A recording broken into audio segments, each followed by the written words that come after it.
Oh,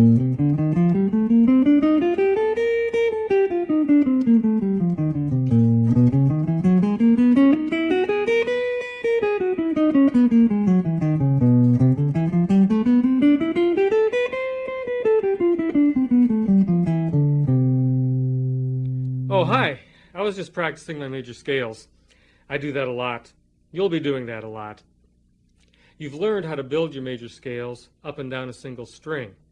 Now it's time to find those same notes across the strings instead. We use a numbering system to label the scale fingerings we're using. The first one I'm going to show you is known as 6-2.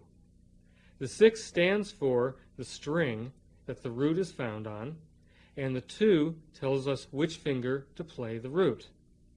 So in other words, if we wanted to build a C major scale in 6-2 fingering, we would find the C that appears on the 6th string, which is at the 8th fret, and start with our 2nd finger. The next note is D, to be played with your 4th finger. Next, move to the 5th string and use your 1st finger to play E, then F with your 2nd finger, G with your 4th finger. Now move to the 4th string and with your 1st finger play A. 3rd finger goes to B. 4th finger hits C. Moving on to the 3rd string, the 1st finger will play D. 3rd goes to E. Your 4th finger plays F. Moving to the 2nd string, your 2nd finger plays G. Your 4th finger plays A. Then your 1st finger plays B on the 1st string. And your 2nd finger plays C at the 8th fret, like that.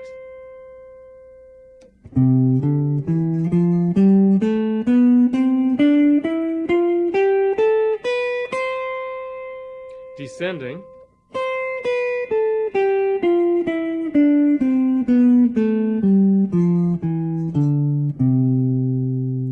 It's important to realize that this fingering is movable. In other words, if you wanted to play a B flat major scale, you would simply move your hand down 2 frets so that your 2nd finger is on B flat and use the same fingering again. This is still 6-2 fingering, but this time it's in B flat.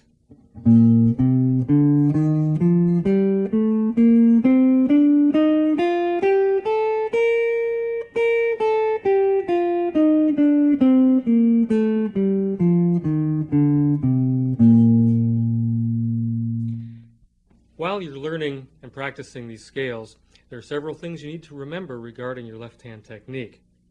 The first is always make sure that your fingers are never more than 1/4 of an inch above the strings.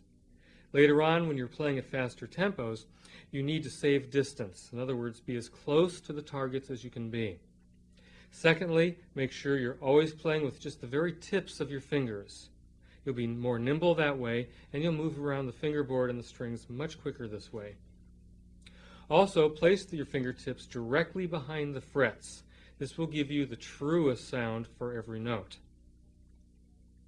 In addition to your left hand, there are several things to remember about your right hand. For now, the most important is your picking style. You've probably heard of using all downstrokes. You've probably heard of sweep picking. We're going to be using alternate picking for now. Alternate picking is simply alternating a downstroke with an upstroke.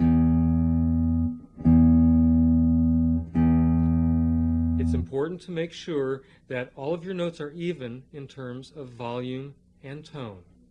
Down, up, etc.